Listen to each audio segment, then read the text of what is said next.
Quelles sont les options qui s'offrent à vous lorsque vous voulez vous tourner vers de la philanthropie? Voilà le sujet que nous allons traiter à présent dans Smart Patrimoine et plus particulièrement dans Enjeux Patrimoine. Pour en parler, nous avons le plaisir d'avoir deux expertes sur le plateau de Smart Patrimoine. Laura Kosmenzov, tout d'abord, bonjour. Bonjour Nicolas. Vous êtes consultante mécénat et libéralité chez Patrimonio Finance et nous avons le plaisir d'être accompagnés également par Caroline Rémus. Bonjour. Bonjour. Vous êtes associée co-aide de Apax Développement et notamment en charge de l'Apax Philanthropy Fund, sur lequel nous reviendrons dans un instant. Je vous propose de commencer avec vous, Laura Kosmenzov. Ce sujet philanthropie, est-ce que c'est un sujet que vous voyez revenir régulièrement dans les discussions que vous pouvez avoir avec vos clients, quels qu'ils soient, entrepreneurs, investisseurs ou autres ?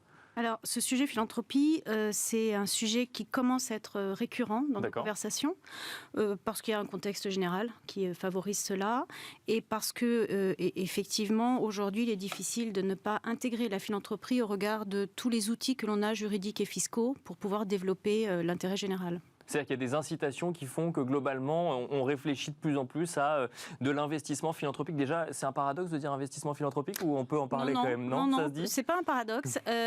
Oui, c'est effectivement un sujet qui est important. C'est un sujet qui permet de vraiment aujourd'hui allier des investissements et de la philanthropie, et surtout parce qu'il est important de comprendre que ça va dépendre du moment où vous en êtes dans votre vie. C'est-à-dire, est-ce que vous êtes avec des héritiers, sans héritiers? Est-ce que vous transmettez? Est-ce que vous allez réfléchir à votre succession? Et en fait, ces moments très importants vont permettre effectivement d'accès ou non vers une stratégie philanthropique. Et aussi, où est-ce que vous en êtes dans votre stratégie philanthropique? Est-ce que vous avez déjà donné? Et alors, ça vous parle? Justement, avant de rentrer dans une stratégie philanthropique, peut-être un petit mot de définition. Qu'est-ce qu'on appelle philanthropie, Laura Kosmenzov? Alors, philanthropie, le mot veut dire amour de l'humanité, donc c'est un peu large, mais plus spécifiquement, ça signifie que c'est l'idée d'être acteur dans la société en faisant un don au service de l'intérêt général. Voilà, c'est ça la philanthropie. Et donc après, la question c'est à qui on fait un don, à quoi on fait un don et quel est le montant du don finalement qu'on va avoir lorsque vous avez, je ne sais pas moi, un entrepreneur qui a vendu son entreprise et qui vient vous voir en vous disant il y a une partie des recettes de cette vente que j'ai envie d'investir pour l'intérêt général. Quelles sont les questions directement que vous lui posez ou qu'il ou elle se pose? Déjà, la première question, c'est effectivement est-ce qu'il y a des plus-values ou pas au moment de sa cession? Ça, c'est la première question. Est-ce qu'il y a des choses à investir? Est-ce qu'il y a des choses à investir? Oui, effectivement, le fait de faire une donation avant cession de parts sociales va permettre à l'entrepreneur qui cède, premièrement, de faire une donation qui va être exonérée de tout droit de mutation. C'est la première chose. Et la deuxième chose très importante, c'est que les plus-values sont écrasées. Donc, ça a un vrai intérêt patrimonial. D'y penser avant la cession d'une entreprise. D'y penser avant la cession. Et il faut y penser absolument avant la cession. D'accord. C'est pas un don qu'on fait une fois qu'on a récupéré le fruit de la cession et qu'on se dit, tiens, j'ai une grosse rentrée d'argent, est-ce que j'en donnerais pas un petit peu? Ça veut dire que même les véhicules juridiques sont constitués. Voilà. On va rentrer un petit peu plus dans le détail des véhicules juridiques. Juste avant, Caroline Rémus, Apax a lancé donc un fonds philanthropie. On va en parler dans un instant. Mais juste avant, si vous lancez un fonds philanthropie, est-ce que ça veut dire que vous avez constaté, vous aussi, une montée en puissance de la demande sur ces sujets de dons ou d'investissement? Oui, clairement. En fait, dans notre base souscripteur, puisque nous, on est une société de gestion, on investit à peu près dans 25 entreprises en permanence qu'on accompagne sur plusieurs années. On a une large base souscripteur. Surtout, Apax, on le précise, plutôt du private equity. Oui, absolument, une large base souscripteur de personnes privées et qui en fait réagissent très positivement en fait à l'idée d'avoir, ce qui peut paraître paradoxal, un produit de rendement et pourtant à vocation philanthropique. D'accord, on revient sur cette question de paradoxe, c'est ça. Et donc on leur propose effectivement ce produit-là. Alors, si vous voulez, je peux rentrer un tout petit peu dans le détail de la construction. Bien sûr, complètement, comprendre. C'est un exemple de produit parmi beaucoup de produits que vous pouvez proposer vous-même à vos propres clients. En fait, l'idée de départ, puisque nous sommes actionnaires de nombreuses PME et ETI, c'est de se dire on va associer en fait une entreprise dans notre portefeuille à une association dans le même métier qu'elle. D'accord. L'objectif, c'est d'embarquer en fait l'ensemble des salariés de l'entreprise vers cette fierté d'accompagner un projet associatif. Donc, si on investit dans une affaire qui est dans le domaine de la santé, eh bien, on va leur proposer de faire un accord avec une association dans le domaine de la santé. D'accord. Ou dans la tech avec une association dans la fracture numérique, par exemple. D'accord. Et donc, en fait, l'idée, c'est d'embarquer tous les salariés dans la fierté, dans le mécénat de compétences, dans le mécénat de produits à l'égard de l'association. Et nous, par ailleurs, on a créé au-dessus de ça un produit, un fonds d'investissement où on propose à nos souscripteurs, en mettant de l'argent, à la fois d'investir dans tous nos deals, qui sont des machines à faire des plus-values, et de suivre ces projets associatifs. Et donc, c'est pour ça que vous avez un produit combiné qui a son rendement issu du fait qu'ils sont en co-investissement dans tout ce que nous faisons, et par ailleurs, un flux qui se dirige vers des associations choisies par nos entreprises. Là, on se rapproche presque de l'investissement classique, quelque part, alors, à vocation philanthropique. En fait, l'idée qui sous-tend ça, c'est qu'on considère que c'est bien que chacun fasse son métier, dans son métier. Donc nous, on sait faire des plus-values. Il y a des associations qui savent faire de l'impact.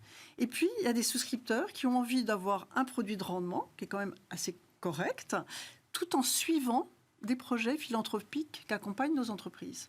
Et donc, c'est cette construction-là qui nous permet de dire on a un produit de rendement à vocation philanthropique. Alors, le rendement est bien sûr écorné par la partie don, mais il est aussi bonifié parce que, bien sûr, nous faisons ça pro bono. Il n'y a pas de commission de gestion, il n'y a pas de carré d'intérêt, en fait, tout ça.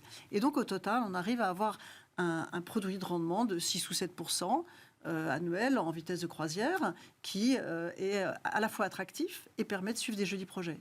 Alors, pour rebondir sur ce que vous nous dites, Caroline Rémus, Laura Kosmenzov, si je reviens un petit peu avant sur le choix des véhicules d'investissement, en fait, déjà, quelle est la palette de choix? Alors, on ne peut peut-être pas tout donner parce que j'imagine qu'il y en a beaucoup, mais quelle est la palette de choix les plus récurrents ou en tout cas des solutions de dons ou d'investissement qui reviennent régulièrement? En fait, ça va vraiment dépendre de ce que vous voulez faire comme philanthropie. Si vous souhaitez vous investir de façon pérenne ou pas. On va partir du principe que là, dans la stratégie patrimoniale, il y a la philanthropie, on veut s'investir de façon pérenne. Dans ce cas-là, il y a plusieurs véhicules qui sont créés. Le législateur en a créé plusieurs.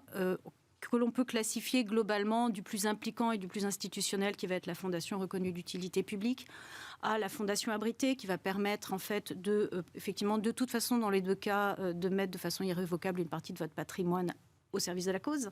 Mais la différence, c'est que ça va être une fondation abritée qui va être sous l'égide d'une fondation abritante et qui donc va permettre aux philanthropes de se consacrer à sa cause et de ne pas être noyé sous les contraintes administratives, juridiques. D'accord, je comprends. Plutôt que de créer sa propre fondation, une fondation abritée, c'est un simple contrat. D'accord, ça simplifie la création de sa fondation. Complètement. Après, il y a des philanthropes qui souhaitent aller pas plus loin, mais qui ont une volonté d'investissement important. Et en fait, il y a les fonds de dotation ont été créés en 2008. Et ils ont cet avantage qu'ils sont vraiment là pour favoriser les démarches individuelles. Les dotations sont faibles, donc 15 000 €, et les modalités de constitution sont légères. Globalement, ce sont les trois... Quand on parle de fonds de dotation, qui crée le fonds de dotation ? Vous, moi. D'accord, en fait, parce que j'ai envie de me lancer dans la philanthropie, que j'ai choisi une cause qui m'intéresse, parce qu'il y a ça aussi, il y a le choix de la cause. Bien sûr. Derrière, je crée mon fonds de dotation. Bien sûr. Et qui ensuite décide à quelle association, par exemple, c'est reversé. Est-ce que ça passe forcément par une association, d'ailleurs ? Vous avez deux possibilités. Soit le fonds de dotation est opérationnel, c'est-à-dire qu'il va lui-même mettre en œuvre sa cause. Soit il est redistributeur, et dans ce cas-là, il va soutenir des organismes qui ont eux-mêmes des missions d'intérêt général. Voilà. Et en fait, à partir de ce moment-là, vous avez une personne physique ou morale, d'ailleurs, qui va créer ce fonds de dotation de façon totalement individuelle. La constitution est très simple, je passe sur les détails. Et ensuite, il y a un conseil d'administration avec 3 personnes minimum. Voilà, c'est à peu près. Bien sûr, il y a des obligations de publication de comptes, mais c'est en fait un mode de fonctionnement et un monde de création extrêmement facile. Ce qui favorise d'ailleurs le nombre de véhicules juridiques qui ont été créés ont doublé en 20 ans. Et les fonds de dotation, je pense qu'il y en a 2500. Enfin, c'est vraiment quelque chose qui est très usité. Et alors, comment on choisit la cause dans laquelle on a envie de s'investir ? Est-ce que c'est... ma question peut paraître naïve, mais est-ce que c'est nous qui choisissons la cause ou est-ce que c'est la cause qui vous choisit quelque part ? Il y a des besoins et donc globalement, si vous voulez vous investir, aller vers là où il y a besoin d'argent. Je pense que Caroline peut en témoigner comme moi. C'est vraiment une histoire personnelle. Les gens qui s'investissent dans une cause sont touchés de façon personnelle. Quelle qu'elle soit la raison, l'éducation, la santé, les animaux, l'écologie, il y a toujours une base personnelle et on ne fait pas de philanthropie si on n'a pas une cause qu'on défend. On ne vient pas par hasard à la philanthropie. Caroline Rémus, même question. Alors du coup, c'est plutôt un fonds d'investissement Nous, c'est clairement un fonds d'investissement. Et alors effectivement, nous, on est multicause. Parce que chacune de nos entreprises choisit, une fois de plus, une association qui correspond à son métier. C'est l'entreprise qui choisit. C'est l'entreprise qui choisit. Alors bien sûr, nous, on valide que l'association est honorablement connue, qu'elle sait faire aussi du reporting de ses activités, parce qu'on va devoir rendre compte dans la durée des projets qu'on accompagne. Mais chaque entreprise choisit dans son domaine une association avec notre aide. D'accord. Si je peux peut-être vous donner un exemple. Bien sûr, qu'on puisse se projeter. Par exemple, nous sommes en ce moment actionnaires d'une société que tout le monde connaît, c'est pour ça que c'est facile à citer, qui sont les pulls Éric Bompard. D'accord. Donc Éric Bompard a fait un partenariat avec Emmaüs Alternative, dans lequel, au sein d'Emmaüs, vous avez un atelier de couturière en réinsertion. Et donc la mécanique est la suivante. Dans les magasins, on collecte les pulls abîmés dont les clientes ne veulent plus. On les envoie à cet atelier qui transforme en fait les pulls en pochettes à lunettes, petits sacs, porte-clés, etc. Et que l'on va revendre dans le réseau de magasins au bénéfice de cette entreprise d'insertion qui est Emmaüs Alternative. D'accord, il y a toute une boucle qui mobilise l'ensemble des salariés, le style, les magasins, etc., au bénéfice de cette cause. Et nous, avec notre véhicule, nous allons en fait financer le développement de cet atelier pour qu'il puisse accueillir plus de personnes en réinsertion. Donc il y a cette combinaison de 3 acteurs, en fait, vers une cause. Mais je précise pour ceux qui nous écoutent, on ne peut pas investir directement dans ce projet-là. On investit dans une palette de projets. On investit dans l'ensemble de ces projets avec la conviction, en fait, que les entreprises peuvent aussi contribuer à des actions sociétales et que c'est intéressant de combiner le tout et qui, en fait, ont aussi le plaisir, outre la partie rendement, sur lequel on leur rend compte, d'avoir la partie suivi des projets qu'on n'a pas toujours quand on fait juste son chèque en fin d'année, même s'il faut continuer à le faire. Là, il y a des projets déterminés. On aura tant de couturières en réinsertion au fil des années, etc. De suivre des projets qu'on a contribué à financer. On commence avec vous, Caroline Rémus. Est-ce que fiscalement, il y a un impact d'investir dans Alors, tout ce dont je vous ai parlé, y compris le rendement de ça, c'est avant impact fiscal. Parce qu'effectivement, pour le souscripteur dans ce fonds, la partie don est fiscalement déductible s'il est résident fiscal français. Et donc, là, on fait gérer ça, en l'occurrence, par Fondation de France, parce que nous ne sommes pas des spécialistes de l'émission. Ça a l'air complexe de gérer des fondations. Oui. Et donc, en fait, il vaut mieux. C'est pour ça que c'est un ensemble de partenariats. C'est ça qui est intéressant. On fonctionne un peu en réseau. Et donc, il y a effectivement la partie avantage fiscal de la dimension don. Laura Kosmenzov, si on élargit un petit peu à la philanthropie, quelle est la place de la fiscalité dans les dons, les legs ou les investissements ? Alors, d'abord, quoi qu'on en dise, la démarche fiscale ne peut pas être la première. Donc, je tiens vraiment à le préciser. Après, elle est vraiment très importante et c'est pour ça qu'effectivement, une fois qu'on est vraiment avec une volonté d'accompagner une cause, les incitations fiscales existent. Alors, je voudrais juste quand même dire quelque chose. Il y a quand même des limites à ça. C'est que le Code général des impôts détermine clairement les secteurs dans lesquels il peut y avoir de la philanthropie. Par ailleurs, le droit civil aussi contingente clairement ce que l'on peut qualifier d'intérêt général. Bon, cela mis à part, les démarches fiscales sont fondamentales et ce sont des optimisations pour aider effectivement et accompagner les causes d'intérêt général. D'accord. Donc, elles vont dépendre. Il y a des régimes fiscaux pour les entreprises, des régimes fiscaux pour les particuliers. Il y a effectivement, je dirais, des régimes fiscaux qui vont favoriser directement qui vont favoriser, comment expliquer ça clairement ? La défiscalisation ? La défiscalisation dans la démarche philanthropique et qui va être une démarche pérenne. Et donc là, on pourra en citer quelques exemples si vous voulez ensuite. Et puis après, il y a le don ponctuel qui fait l'objet d'énormément d'avantages fiscaux, réduction d'IR, réduction d'IS. Et même quand même dans des ordres de grandeur, à 60%, 66%, 75% de déduction. Qui ne sont pas négligeables. En France, on est très encouragé à ça. Mais alors justement, quelle différence entre 60%, 66%, 75% c'est IR, IFI, d'accord. En fonction de son statut. De son statut fiscal. D'accord, je comprends. Plus précisément, effectivement, les particuliers peuvent déduire 66% dans la limite de 20% de leurs revenus. Pour l'IS, ça va être 66% dans la limite encore de 0,5 au-delà de 2 millions. D'accord. Voilà. Et puis pour l'IFI, c'est 75% dans une limite de 50 000 euros. Et alors, on finira là-dessus. Si je reprends mon exemple d'entrepreneur qui va céder son entreprise, qui a une grosse rentrée d'argent à venir, est-ce que là, il rentre dans votre statut à l'IS, comme dans l'exemple que vous donniez, ou fiscalement, quelle incidence ça va avoir ? S'il fait une cession cession, ça dépend encore une fois. D'accord, donc je sens que c'est complexe. Non, c'est pas complexe, mais s'il fait une cession, enfin c'est complexe, oui, mais s'il fait une donation avant cession, il n'y a aucune imposition. D'accord. Voilà, donc c'est quand même un vrai avantage à prendre en compte.